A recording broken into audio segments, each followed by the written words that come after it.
Assalamualaikum warahmatullahi wabarakatuh. Anak-anak, kita sekarang belajar pelajaran bahasa Sunda.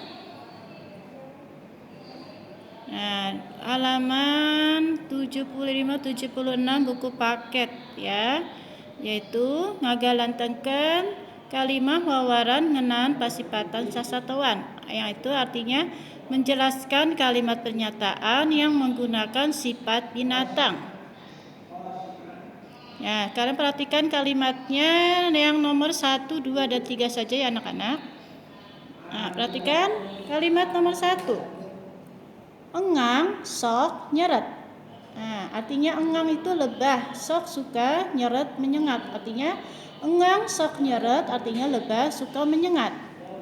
Tong ngahareyan engang atuh mun nyeret matak bareh.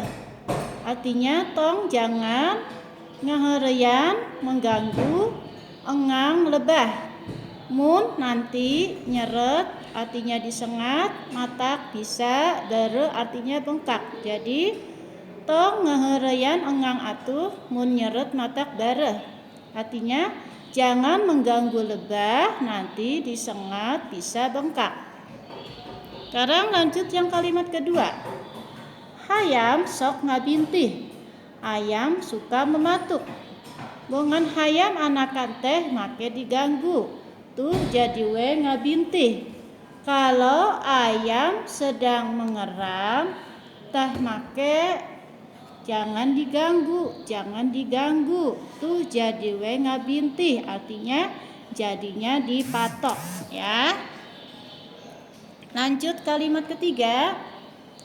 Domba sok nenggar. Domba suka merumput. Nenggar ini artinya merumput ya. Lamun domba rek jedar nenggar teh biasanya sok ngawahan heula. Lamun artinya kalau. Domba-domba rek jedar nenggar mau merumput teh biasanya sok ngawahan heula. Sok itu suka, ngawahan heula digiring. Berarti lamun domba rek jedar nenggar teh biasana rosok ngawahan heula. Artinya kalau domba mau merumput biasanya suka digiring. Nah, itu ya anak-anak. Demikian pelajaran kita pada hari ini. Cukup kalimat yang ke-1, ke-2, dan ke-3 saja ya. Lihat buku paketnya, tugasnya kalian mencatat arti kalimat di buku paket bahasa Sunda halaman 75-76 nomor 1, 2, dan 3 saja beserta artinya berdasarkan kalimat yang tadi sudah dijelaskan di materi ya anak-anak. Nah, demikian pelajaran kita pada hari ini. Wassalamualaikum warahmatullahi wabarakatuh.